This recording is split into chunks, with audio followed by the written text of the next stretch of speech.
Let's get it. Miami Hurricanes Live, number 229 here at the Voice of College Football. Please, before you get settled and enjoy this video for the next hour, might as well just go ahead and hit the like button and get your comments and questions ready there in the live chat. We got the Wholesome One, of course, on the line here on a Thursday night. And I want to remind everyone that we're here every Thursday night at 8 Eastern time. So just mark that time and get some other folks in here. We want to build the crowd. So just don't enjoy it yourself. Keep in mind that we need to grow the audience and build the channel. So get some other folks on in here. Wholesome One, how are we doing tonight? We're doing well, Mark. We're doing well. A lot of things have been going well for Miami moving forward, and we're excited about it. And we got some things finalized here, and we're all waiting on the official University of Miami post. But a lot of great news dropped this evening, and funny part about it is we got a commitment right after we went on live last week with the cornerback from West Virginia. So that, we spent the whole show talking about him, and then we hit end, and he commits, and Daryl Porter Jr. So that was like, you could have did that 30 minutes ago. We had just finished our live. We got off at 9, and about 9:15ish, he commits to Miami. So it was crazy. I know it. Hey, yeah, it's all good, man. It's positive. It's positive, though, at least. So the news of the day that the Wholesome One is alluding to is 247 Sports and others are reporting that Wright is the new defensive ends coach by way of Texas San Antonio, where he was co-defensive coordinator.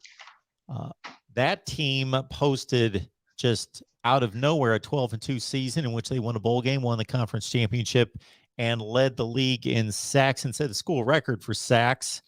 And had the conference leader in sacks in Clarence Hicks. Wright, in looking through some of the information there, has produced 5 NFL players. And he played some Big 12 football at Texas and did rather well himself. Was Big 12 Freshman of the Year, 2002, an All-American 3 years later. Played a 14-game season in the NFL with the Miami Dolphins. So Wright's on board. Yeah, and another asterisk next to his name was he was a starting defensive end in the infamous Texas USC 2005 national championship game. He was an All-American defensive end for the national championship winning Texas Longhorns. It was the 05 game, but it was the 04 season. We always get that mixed up. 05 season, 06 game. Really? Yes. See, look, I always get it. You never really like. They said that's the 05 national championship game. I didn't know that it was actually in 2006. Interesting. Yes. Okay. So hey, he's a big time addition. Now a lot of the people in our fan base, Mark, would have preferred if the next thing we're about to talk about was actually the reverse. Mason Taylor would have been the defensive ends coach, and then Coach Wright is the defensive analyst. But you got one who's doing it at this level, at the collegiate level, and the other one who's trying to get his foot into the door and the work into becoming a college coach. So there's steps to it. And as far as getting it done the right way, I think Coach Cristobal is allowing the steps to be taken in the right way, the right growth. And it's, take a defensive analyst or GA job when you want to move up from high school to here. And for those of us who have done it at the collegiate level, then you go from being a QC or a GA to a position coach. So this Coach Wright has been coaching at this level, has been recruiting at this level. And although it's a group of 5 team, they're not, a Power 5 program. He's put in his due diligence, and now he gets his first P5 opportunity due to what he's done at UTSA and earned in his time coaching as a defensive ends and a pass rush coach, which is where the game is going, Mark. The game is going to being able to protect the quarterback, be a quarterback, and rush the quarterback. If you can do those 3 things, if you're a 6'4", 6'5", 6'6" young man who can pass protect, if you're a 6'4", 6'5", 6'6" young man who can rush the passer, or you're a 6'4", 6'5", 6'6" young man who can throw the ball. Those are the 3 big positions in where we're going. We made some very big additions and growth in that for the University of Miami over the last 2 months or so, man. It's been a great feeling. Got the wholesome one here, folks. Every Thursday night, 8 o'clock Eastern time, I will be reviewing your comments and questions as we talk Miami football. And spring practice starts on Monday or a week from Monday? Monday. All right. So we are only 4 days, if I've got my math straight, 4 days away from the boys hitting the field. So that's good news. That's great stuff. Mm-hmm. And so the wholesome one and I are going to review. Well, when I say the wholesome one and I'll make a few comments here and there. He provides all the knowledge, but we'll run through the offense here, and we might as well start as they typically do at quarterback. I ran a poll today because I think pretty simple to say, and with Twitter giving you 4 slots if you run a poll, that Heisman Trophy candidates would be at the head of the list. Bryce Young, and he, of course, won it last year. Will Anderson at Alabama, best defensive player in the country. C.J. Stroud, who did what he did, and I threw in there Caleb Williams. But I don't know. Tyler Van Dyke certainly got a lot of write-in votes, and by season's end, he had grown a lot in 8 or 9 games. Absolutely. There's a lot going on with that quarterback position, Mark. And, I've been kind of careful in the way that I approach it. And here's why I say that. I've been one to get very excited, when you've played this game and you coach this game, when you can smell the grass and you look at the roster, you look at the recruiting, you start to get real excited. You start to get a little over excited, and you start to get to blend your fantasy with reality. And that's not the way that you should be doing things. When it comes to TBD, what he's put out there on film is very, very good. And in certain conversations, you can argue great is where you want to start to lean. Now, the whole first overall pick, best arm in college football, biggest arm in college football, elite, Heisman, that kind of stuff, you're well within your right to have that view. And I think he can at least be in the conversation. But there's a lot of growth that I can't wait to see from the young man. I can't wait to see what's going to happen with Coach Josh Gaddis, Coach Frank Bounce, and, TBD coming together and see what they can piece together. We haven't seen what this offense can do just yet. It would be a little different if we still had Coach Red Lashley, because we've seen the Red Lashley offense. We've seen what it can do. We've seen what TBD can do in it. We've seen, once we embrace the spread as opposed to trying to run the ball all the damn time, what was happening with TBD and how he started to really pick people apart, and put the game in his hands and let him go and just get out the way. So it's like, hey, we're excited about it. And the other cause to pause is what happened over in Oregon with Coach Mario Cristobal and Justin Herbert. Now, yes, he had a different offensive coordinator, different level of philosophy, and he's been very public and open about him learning from that experience. The Chargers got a young man, and they have a quarterback that Coach Cristobal didn't even know the caliber he had, because the offense they ran was really run-centric, featuring the quarterback and some wide receivers. We're hoping that that's not what we see now. We're hoping that we see Tyler Van Dyke be the nucleus, and everything else is byproduct of what TBD can do. Of course, the offensive line is there too, but as far as the run game works off of TBD's passing game, the wide receivers are also embraced in what TBD brings to the table, as opposed to it being run the ball, blow people off the ball, play action, then TBD comes. No. He is one of the better quarterbacks, and in some people's argument, the best. So lean into that. He is the best player on our team. That's just simple. He's the best player on our team. Let's lean into the fact that we have a really good quarterback and we have a nice wide receiver core, and the offensive line is going to take some time to build and revamp and rebuild their confidence. And we also have a really nice run game. So it's cool that we can mix that in. And that's why I think the Josh Gaddis hire is so important, because he is a very balanced offensive coordinator. And we won't be too run-centric, and we won't get too pass-heavy. It'll be a nice mixture. And I'm just excited to see where he's going to go, man. He brings a smile to my face because he's a gamer, and he wants to win, and he's a leader, and these young men listen and love him as our quarterback. But like I said to our fans, let's be happy. Let's live in the moment. Let's be very happy for where we're going, but don't get a little too overboard. Let's allow TBD to do his thing and pick people apart, but let's not overhype him too much. If Tyler Van Dyke continues on this trajectory, and again, just like you're saying, let's be optimistic, but let's be reasonable. Let's not expect him to throw 60 touchdown passes next season. Just continue to improve and show us continued growth from what he showed us last year. And even if he doesn't get any better, and that's not what I'm wishing for him, but even if he doesn't get any better, he's still one of the 5 or 10 best quarterbacks in the country. He's still pretty damn good. He's already there.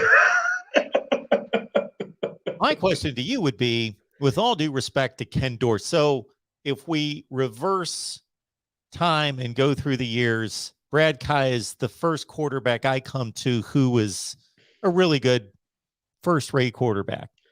Okay. And he, I believe, should have come back in 2017 and played another year. But anyway, would have helped him, would have helped the team. But you keep going back and back and back and back. Even if you get to Ken Dorsey, in all due respect to him, a guy like him becomes a bit difficult to judge because he had so much talent around him. And he wasn't an elite quarterback, and he showed that in the pros, but he hung around the NFL, so he was good enough to make the league and play a little bit. Tyler Van Dyke could be the best Miami quarterback since those guys that went to the NFL and became like tremendous players, Jim Kelly, Bernie Kosar, those guys. Speaking of Bernie Kosar, he was at campus in that spring practice today talking to the young men. That's funny you bring him up. I didn't know how massive he is. It's like 6'5". He's a true 6'5", 6'6". He's out there in like dress shoes and slacks, and he's towering over our players and Coach Cristobal. And Coach Cristobal is like a D1 offensive tackle who's about 6'3", 6'8". He's like, he's like, hey Mario, hey, how you doing? Like looking down at him, like, God, he's big. He's a big dude.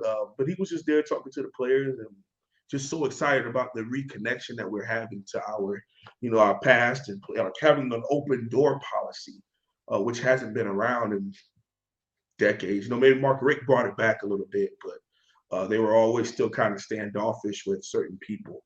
And Coach Cristobal was like, I don't care what happened in the past. Warren Sapp, you want to come talk to the team? Sure. Ray, Michael Irvin, even a slower name, said like, if you guys want to come talk or watch practice, I don't care. Why not? Come on. But I agree. I think TBD could be one of the best to have, Warren, and he could be a top 5 quarterback. What's crazy? I can feel the comments now. You guys are crazy. He just started. He just played 8 games. And we're saying and we're giving you that caveat. Yes, he only has played a little bit. But if he were to project this over the next year or two, he could come back a year after this. I'm hoping he's good enough to be a first rounder. I think that would be beautiful for our program, is to be able to be QBU again. Because Mark, we were going and rolling in the 80s for about a decade of like, nope, Miami, every 3 years, Miami had a first round quarterback because they were just doing that well. We were able to hit and hit and hit and hit with these Pennsylvania or Minnesota or, California QBs who, came down to the point where, a highly recruited quarterback like Mark Richt could never even touch the field because we had that many people who were, first rounders. So again, I love what he brings to the table.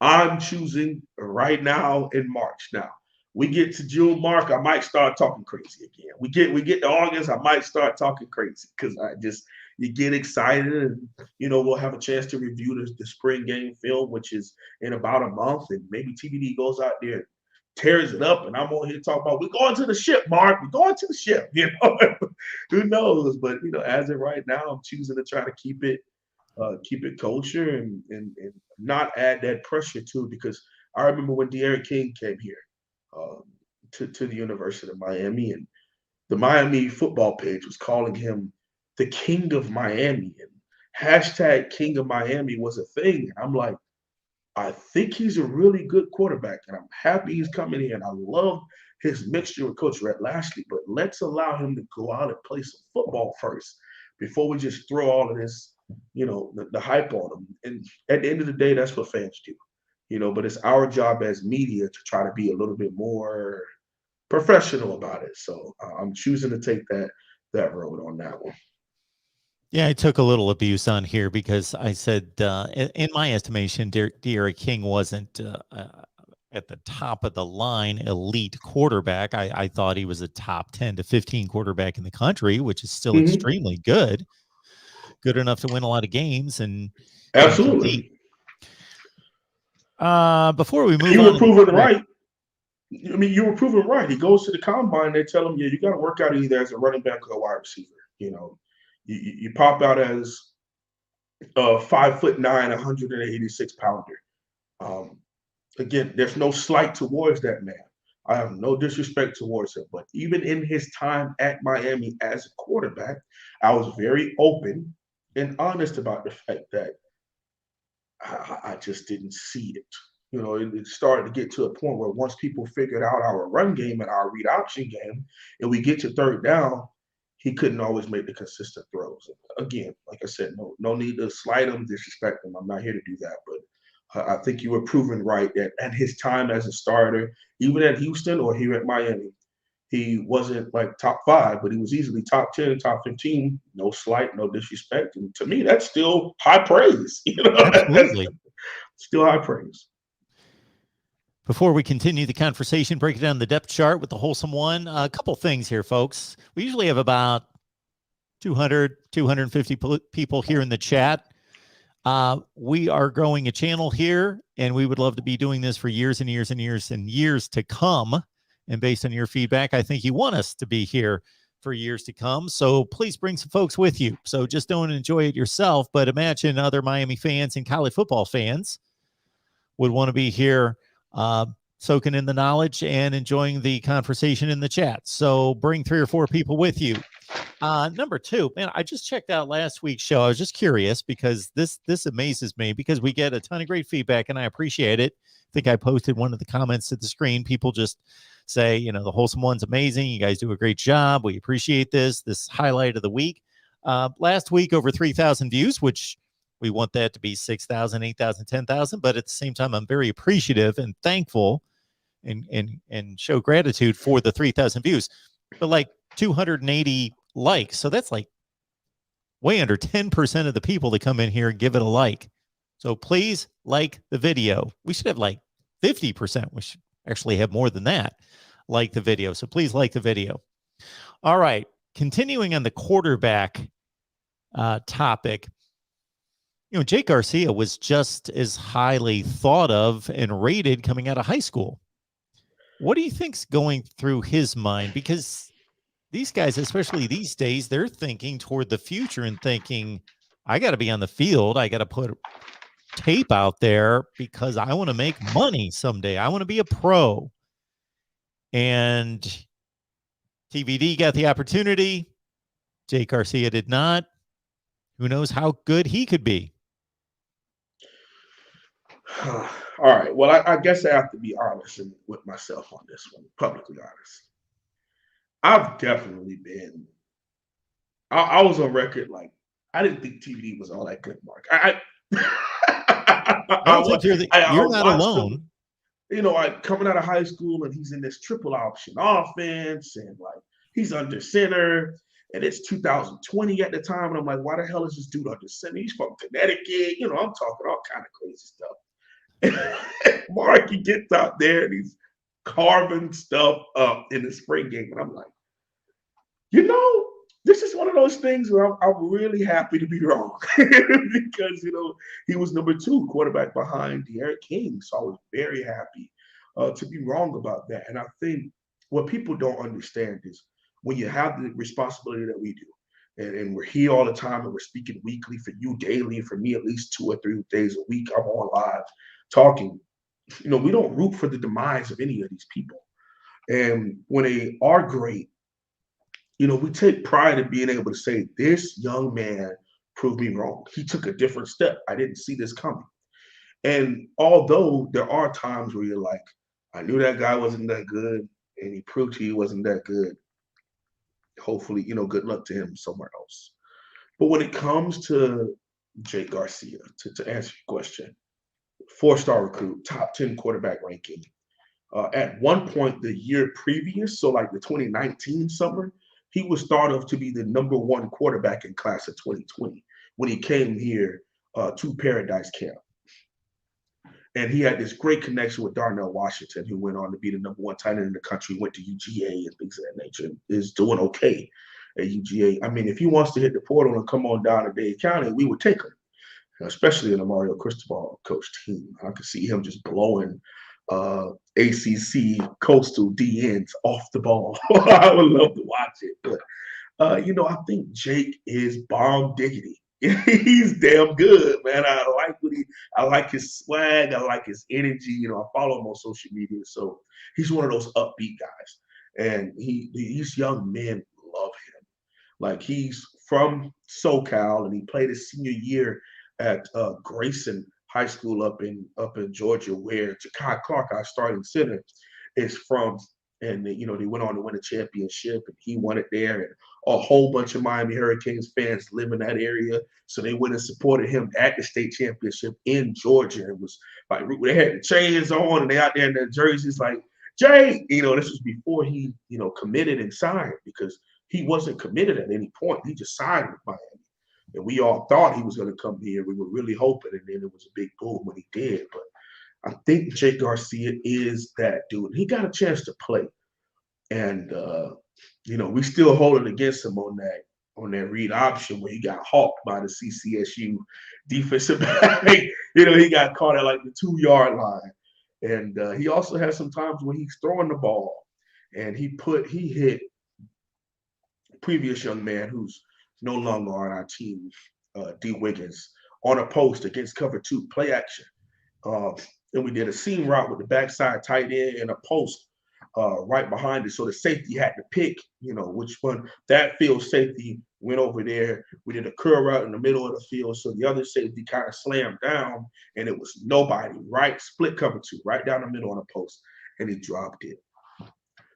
2 plays later, we put in Jacoby George, who went on to have a pretty good season and start to make some plays for us. We put him in, and we do the same route, and he catches it in stride.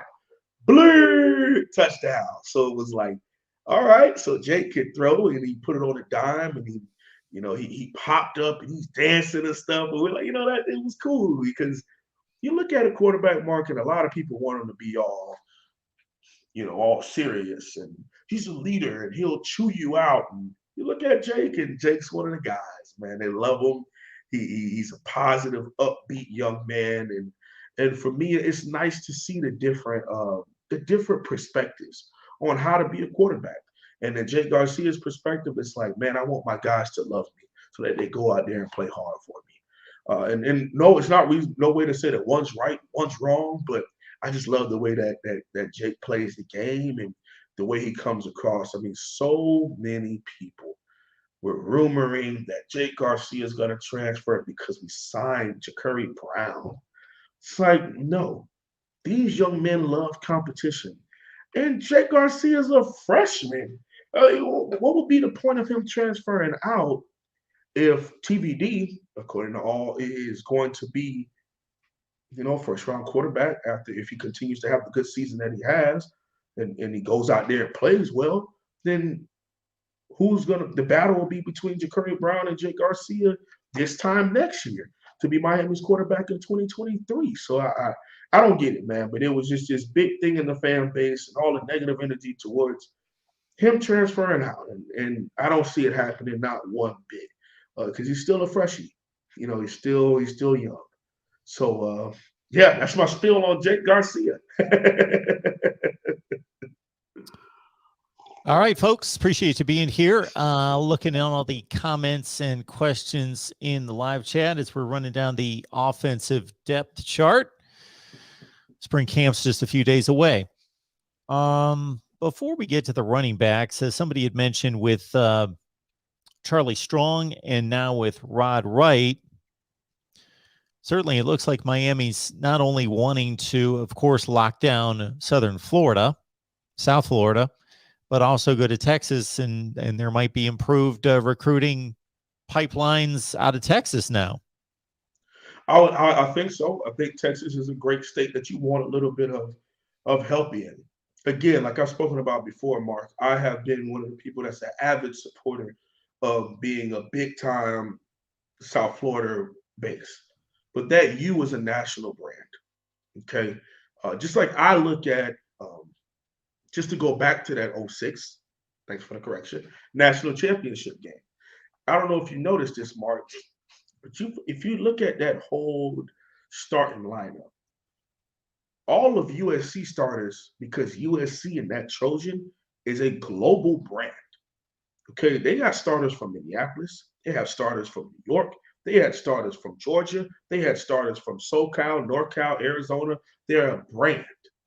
But when the Texas team came up, every single starter on offense and defense had TX next to their name. They were from Texas. And I believe for the University of Miami to be great, it needs to be a national brand. Now, of course, you start from Dade and Broward, you start in the state of Florida, 1000%. But we need to be able to go up to Atlanta. We need to be able to go over to Austin. We need to be able to go over to North Carolina and South Carolina, go up to the Pennsylvanians and be able to grab these big time prospects who see and want to be a part of our brand to come down here and help us win games. It's just that simple. So I would love if we were able to put a nice footprint in Texas because they play great high school football there. In my opinion, let's just be careful because in previous years, Mark, we've gone out and got 3 stars from other states and then ignored the 3 stars who are local. You know, like we got 3-star wide receivers at Miami Northwestern. We told no to, but we'll go to Louisiana and take their 3-star wide receiver. We got linebackers from Broward County we said no to, but we'll go over to Texas and sign their 3-star linebacker. So that's why it was like, it gets a little sketchy depending on where we're going with it. But like I said, being a global brand is where I would like to be. So I would love that in Texas. Why not? All right. Looking at the running backs, Cam Harris moves on. Donald Chaney, Jalen Knighton, they have shown what they've been able to do, although, of course, Chaney didn't play much because of injury last season. Thad Franklin got some reps, and he looked good. The running back room looks good. It's a nice multitude of all that you want. You got your scat back in Jalen Knighton, who in a lot of people's eyes should be a starter. Cool, no problem.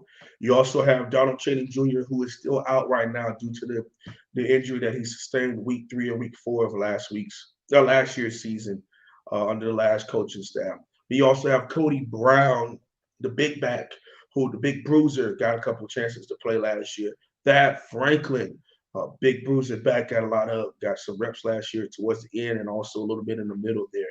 And you also have the transfer, Henry Parrish out of Ole Miss, who was the Broward County, I want to say, big time. He was the big time back out of like local area. So Knighton is like Central Florida, Palm Beach area, but the Broward big time back was Henry Parrish, and a lot of people were like, we need to go after Henry Parrish, but instead we went after Knighton. When we got Knighton, and then we also had Chaney. Everybody was like, all right, we got our 2 backs. We don't need anybody else. But now, again, this is how a University of Miami running back room is supposed to look. 4-star recruits everywhere. Donald Chaney Jr., 4-star. Jalen Knighton, 4-star. Henry Parrish, 4-star. Cody Brown, 4-star. Thad Franklin, 4-star. That's how you want your room to look. Again, a lot of people have issues with thinking everyone's going to up and transfer out. With the running back position, there is – he's from Broward. Okay, thank you. Appreciate you. Appreciate y'all for the correction. Henry Parrish is from Dade. Donald Chaney Jr. is from Dade. Also, and then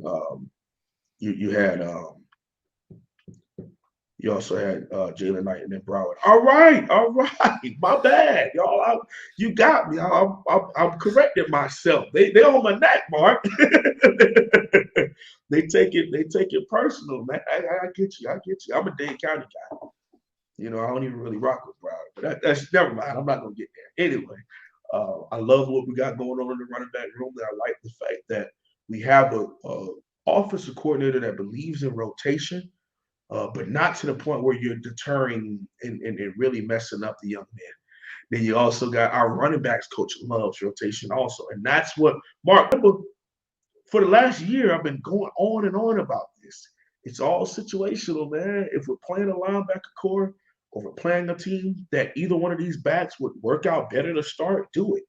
But there's no need to be Team Harris versus Team Knighton versus Team J. Man, they all play for Miami.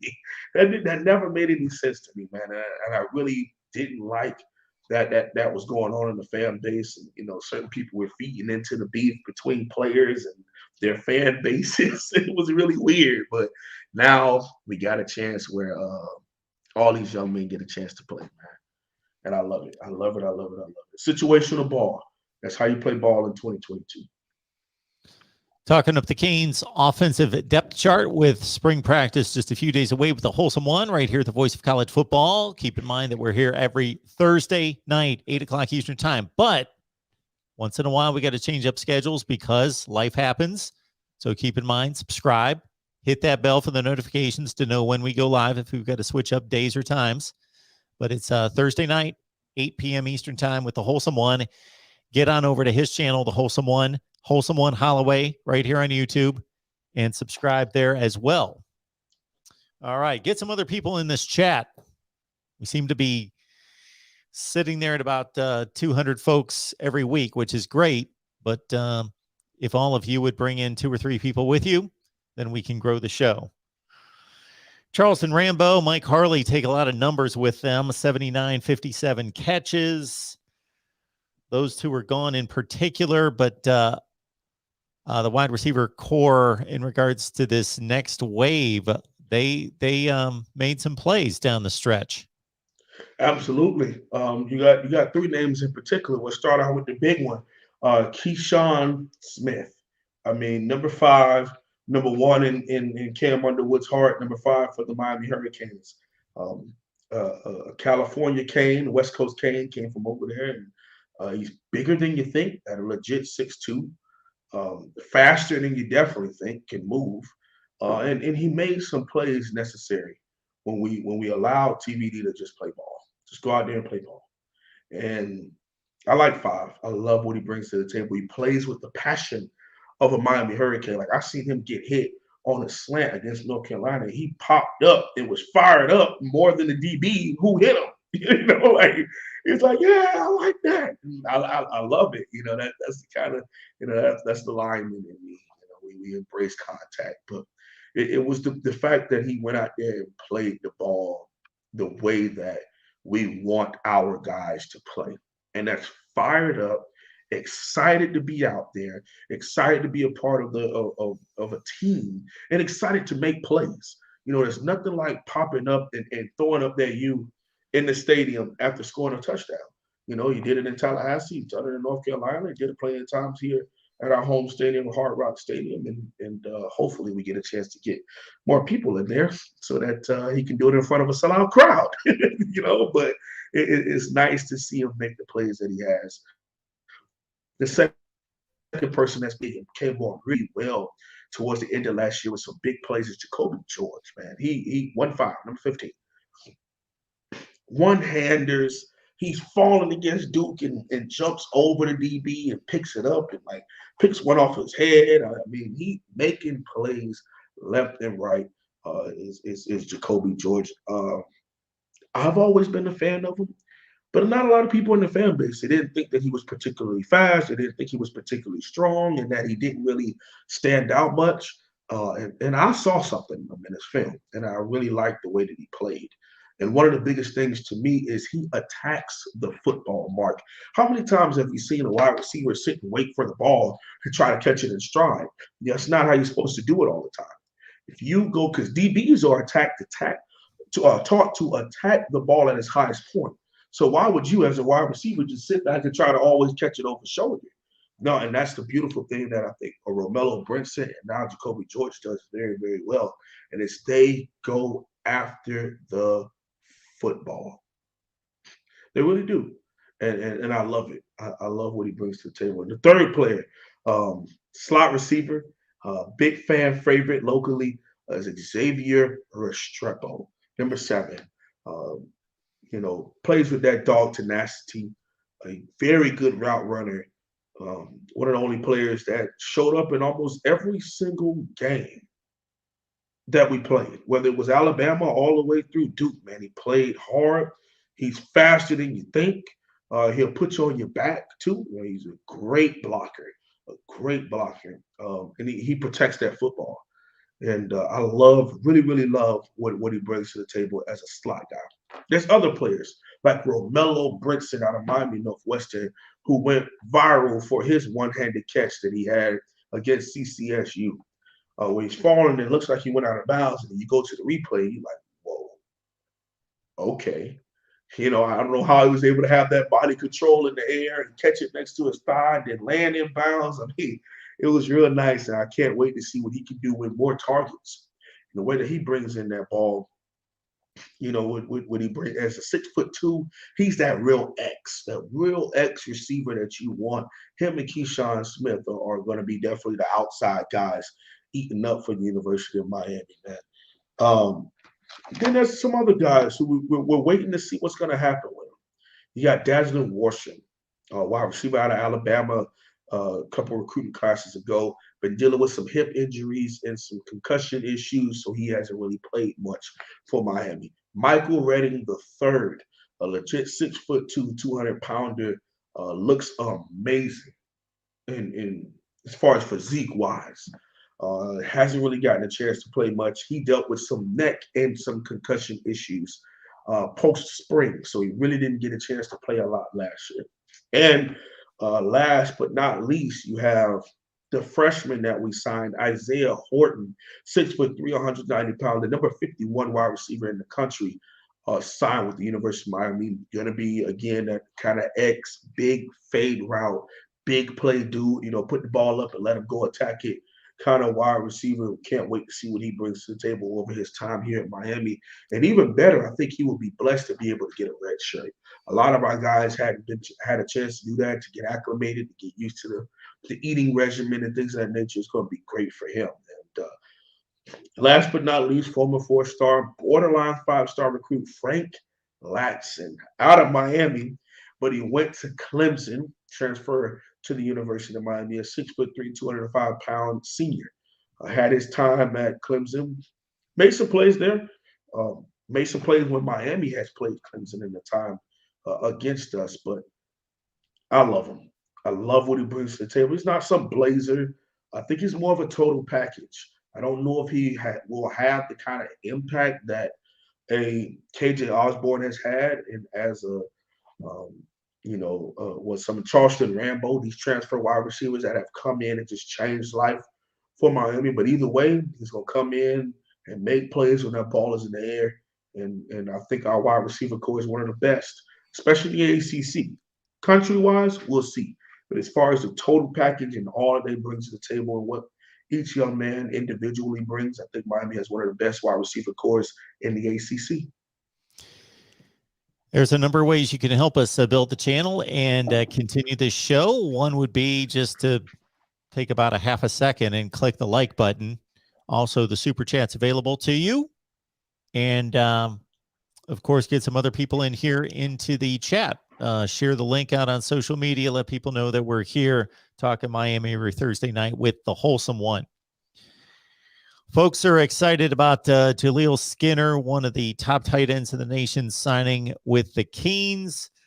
Will Mallory caught 30 balls for 4 touchdowns. Elijah Arroyo is also there at the tight end position. How do you think that may shake out? I love it. I love what Miami has embraced recently. It is the fact that our tight ends need to be mobile. We need guys that's going to make plays. Just having these run blocking tight ends, it's never our thing. So let's not add them. Let's use them to our advantage. They are a big mismatch, meaning they get up against outside linebackers and safety majority of the time. Let's recruit the tight ends that are going to make plays. Will Mallory is one of them. He's basically like a big tight end at 6'5", 235, but it's the way that he can, when he's all in, man, when he's all in on the confidence issues. Last year, a lot of us were very angry and upset with Will Mallory because we were seeing a guy that was a shell of the prospect we thought we were going to get. He's dropping the ball, he's fumbling the ball, but we don't know what was happening with him off the football field. But the latter half of that season, he definitely took some steps, and he started to become a threat, and he started to make plays in every game. Whether it's NC State, whether it's Pittsburgh, whether it's Tallahassee, whether he was starting to make plays and get that confidence again. I bring up NC State, and he caught a seam route on 3rd and 18 to put the NC State game away and have us completely upset him. On you throw it to that person, they throw it to you, and then Will Mallory scoots down the sideline out of nowhere, play that we called for like a month straight, and no one could figure it out. He definitely popped open and scored plenty of touchdowns out of that play throughout the season. So he even had like a big 80-yard scamper get called back against Virginia, which was a Virginia Tech that pissed everybody off. But hey, whatever, it happens. He threw a big block for TVD to be popped open against Virginia on his scramble. Was 40-yard scramble to take the lead in that game. But Will Mallory has a history here at Miami. We just want him to put it together. And what we mean by that is he needs to start looking like a damn NFL tight end, Mark. We need to see the veins. We need to see your dedication to the weight room. We need to see your dedication to this craft because he has everything that you need. He can block solid enough, but he can route run. He can catch. He can make people miss. He can shake. He can bait. We need him to become one of the best tight ends in the country. Not just tight end, not just in the ACC, not just in the Coastal. We need Will Mallory to step up. And the beautiful part about it is, Mark, who made Offensive Player of the Year for our Offensive Player of the Week, the very first week of spring ball? Will Mallory. So that means that he's stepping into it. And he doesn't need me to give him some pep talk, some guy on YouTube, but it's just because we know what he can be, and we want him to be that. It's not like, oh, we're talking trash about him because whatever. No, we know how great he can be.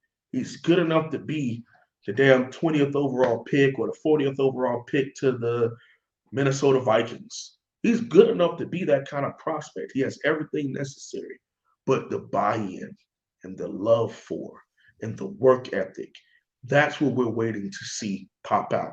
And we're already hearing great news about him fully embracing the grind under Coach Mario Cristobal. So I say all that to say I'm super excited about what Will Mallory is going to bring to the table. Now, the other guys behind him, Elijah Arroyo, a young man that came in just as big as Will, 6'5", 245 already, and made a lot of plays and was contributing to the team to the point where some guys decided to transfer out because they're not going to play in front of him.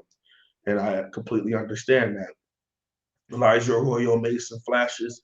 His film as a senior was one of the best films. I was like blown away by what he was bringing to get to the table at tight end. You also have Khalil Bradley, 6'2", kind of your H-back slot receiver, kind of tight end out of Miami Northwestern. I think he'll contribute to the team also. And Jaleel Skinner, the 6'5", 220-pound, number 3 tight end in the country, was committed to Bama for a while and ended up signing with Miami. So, we're really happy about what he's going to bring to the table. And then there's always wild card Dominique Memorelli, 6'4", 250 pounds. He's our blocking tight end.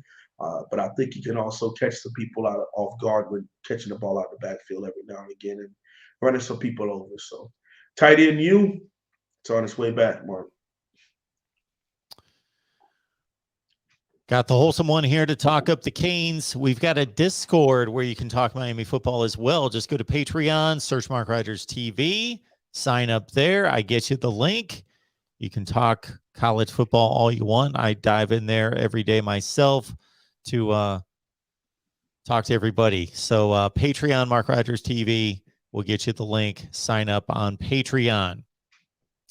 All right, on to the offensive line. Certainly, this is a unit that is going to have to improve for Miami to reach elite status. Yeah.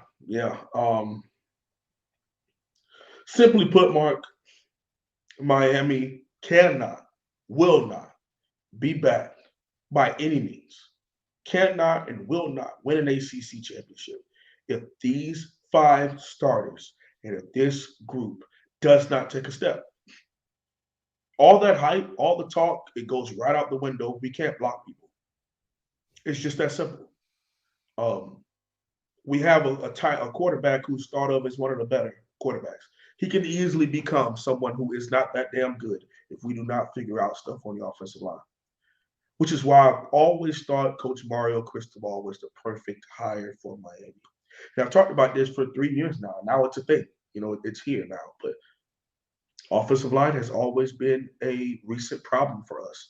Since 2013-ish, offensive line has been very mediocre and in some years very bad. Okay? At the end of the day, we went out and got one of the best offensive line coaches as our head coach. Now the position coach, Coach Alex Mirabal, is also one of the best on offensive line. So, Mark, guess what position I ain't got to worry about no more? Offensive line.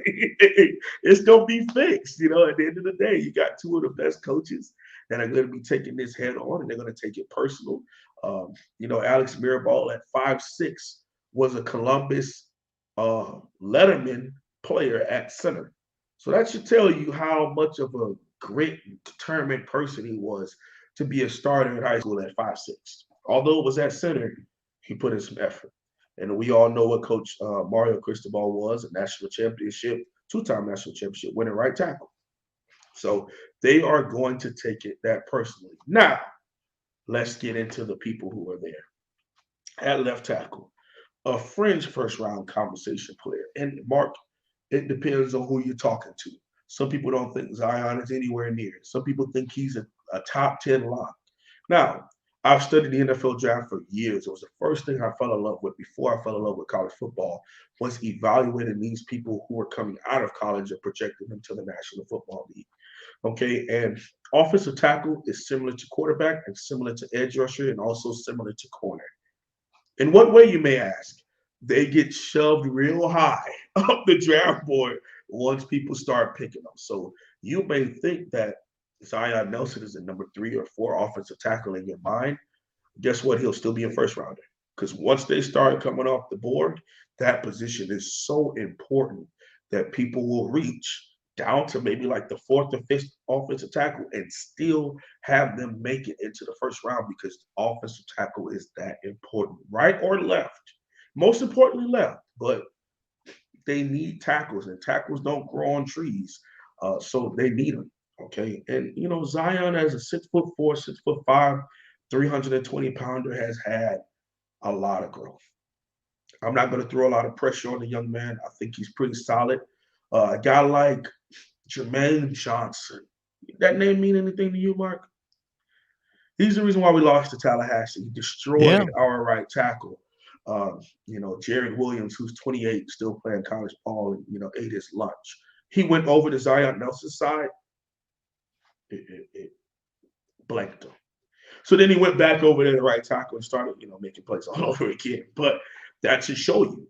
You're talking about a guy who's a French late first, second round kind of conversation edge rusher, and he blanked him.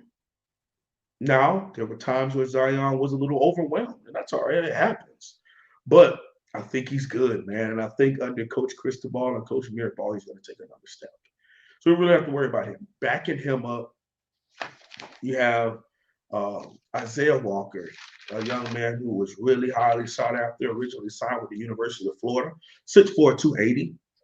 Had some situation happen on with him off the football field. So he's definitely getting better and growing. And, we're hoping that he can fully embrace football and fall in love with it. Behind them, Chris Washington, 6'7", 290 pounds, out of Tennessee. Red shirt sophomore, number 72. Keep an eye out for him. Those big dudes are usually, he has the feet of a tackle, but he's big. So I don't know, he might eat himself into guard. I don't know, but he made the depth chart for me at left tackle. Going over to left guard. Jalen Rivers, number 64, started for us against Alabama, I believe towards ACL a couple weeks into the season. So we had to do some mixing around. He also is not with the team yet. Still dealing with some off-the-field injuries and recovery and things of that nature. But He's 6'4", 325-pound dude. Was a offensive tackle recruit, top 10 offensive tackle in the country, and has really kind of locked down that left guard position. So I see him eating that up. On the backing him up is Usman Traore, number 66, 6'3", 310-pound red shirt junior. All right. And then behind them, you have a freshman in Matthew McCoy, 6'6", 290-pound. He was a number 61 offensive guard in the country, hand-picked offensive guard by Coach Cristobal. So he must be bringing something to the table for the way that we went after him. Moving on over to center. Shakai Clark, good friend of mine, one of the better offensive linemen on the team. Really happy to see him move from guard to center because center is his position. 6'2", 305-pound junior, rocks number 53. Very athletic, and I can't wait to see what he does. I think he can really get in the conversation for one of the better centers in the country. Backed up by number 52, Cleveland Reed at 6'3", 320-pound mauler. Big, I mean, pick him up, Mark, and put him down. Big baller dude. What he brings to the table, man. He's a red shirt junior, rising junior. Going to be really in the conversation as the backup role, can play guard or center. Another center is going to be Big Baby Seymour, 6'1", 320-pound red shirt freshman from Miami Central. Was a guard in high school, has moved to center. At right guard, the conversation gets a little different. I would start to thin it out a little bit. You got Justice, number 70, played sparingly, hopped in the game for DJ Scaife, who was getting destroyed by Will Anderson in the Alabama game. So he's going to the conversation at right guard, 6'3", 325, red shirt senior. He's backed up by Logan Sakapalu, 6'3", 340-pound transfer from Oregon, who just set the Miami record at a squat of 740 pounds. Yeah. And he didn't even look like he was trying hard. Picks the rack up, serious face, oops, puts it down, walks away. The whole place is going crazy, and he's just like, yeah. So that's the dude you may not want to be on the other end of him coming down on you. But he stands at 6'3", 340. You also have Inez Cooper. Listen to these measurements, Mark. 6'5", 350-pound, the number 51 guard in the country. It's a big dude. That is a big dude. And the beautiful thing is we've had situations with guys like that in the past, and I really hope that we're able to develop them, get them in that nutrition, get them to read. And his body's not bad. Like, it's not a really sloppy 6'6", 350, but even better, we get him down to that 330 range. I think it would be even better for him. Last but not least, let's move on to right tackle. This conversation is a little, like I said, it's a weird thing. I have DJ Scaife starting at right tackle. Some people think that Justice, number 70, will go to right tackle and Scaife goes to guard. I don't know.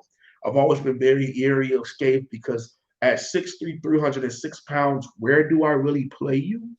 I think he's a little light in the ass to be inside at guard, but I don't necessarily know if he has the strength to kind of anchor down sometimes against the bull rush at tackle. But who cares what I think? But he's listed as a tackle right now. Number 51, DJ Scaife. Injuries have really riddled this next player, who I think could really be in conversation to start at right tackle easily. Number 74, John Campbell, at 6'5", 315. Young man that's played a lot for us, whether at left tackle, left guard, right guard, but he's had a couple injuries, and this past offseason tore his ACL. So really dealing with that, and he's not with the team right now either. He's coming off of injury and dealing with that. Okay, and last but not least, Michael McLaughlin, 6'8", 310-pound red shirt freshman offensive tackle. There's not a lot of people I get too excited about, but Michael McLaughlin, just remember the name. I think he's going to be like Taylor Lewan. That dude is big time. Mark, 2 years ago when he signed with Miami, he was 6'8", 240. 240? He was he was a tight end prospect. And within his first couple of months in Miami, he got up to 280. Now, after a full redshirt year, he's 310. And the beautiful part is, Mark, we haven't had to throw him out there. We don't need him immediately. He was able to come in, gain the weight properly, get in strength conditioning, work on his class, get his GPA up, all that stuff that you would want for your project prospects are to be able to come in, get used, get acclimated into the culture, and gain the weight the proper way. Not throw them out there at 18 years old and try to have them block, All-American SEC DNs from Florida like we did with Zion Nelson. But it's worked out for him. Thank God for that. But the beautiful part is I think we have some depth and we're able to let these young men grow. Yeah, that's what the big programs do. They don't need to rush players in when they're not ready. They get to develop. Somebody just sent me a text and said, "Do you ever take a breath or you just run your mouth?" Like, whoa. Sheesh. The way we like it. Good God, man. Hey, get no complaints some from people me. Don't like to acknowledge the haters. I don't even call them a hater. It's just, hey, that's their opinion. And everyone has one. It's all right. All right, folks. Hope you all appreciate it out there. I know I do. The Wholesome Ones here every Thursday night. And so next Thursday night, let's double the crowd. Let's do that. Bring some folks in here, and we'll check out the defense.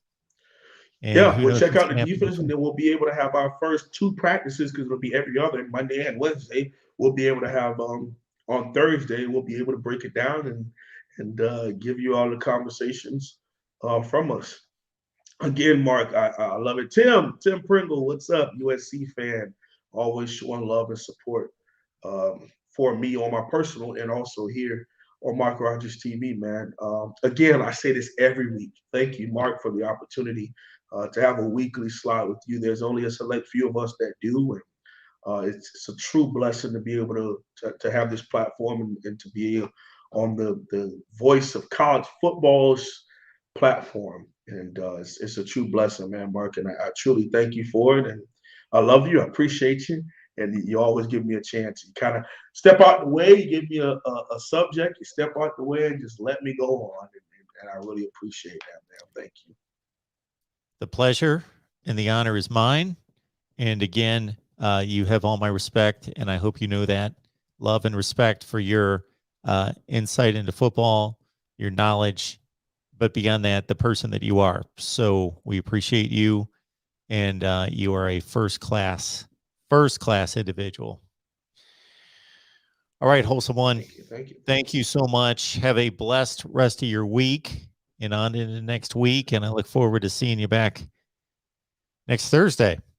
Heck yeah. I can't wait, man. And then we'll maybe be able to get back on the board, Mark. That's another reason why I'm always happy I'm here and be able to break it down, man. A lot of people were like in the comment section, like, dude, this is amazing. Just being able to break the game down and make it plain. And hopefully when you guys watch the game, you'd be like, I remember Wholesome telling me about this blitz and this lineup and a lot of those things. So, hey, I appreciate it. Thank you all so much for being here. Hopefully hit the like button. And again, guys, if you ever have any questions that you want us to address on the next show, that's what the comment section is for. So just drop it in there. And, Mark, he always makes sure to check the previous shows. So not only do you go down there and say you suck, go down there and just give us a nice question to address next week. So, hey, God bless, guys. And as always, go Canes. Thanks, Wholesome One. We'll see everybody next Thursday night at 8.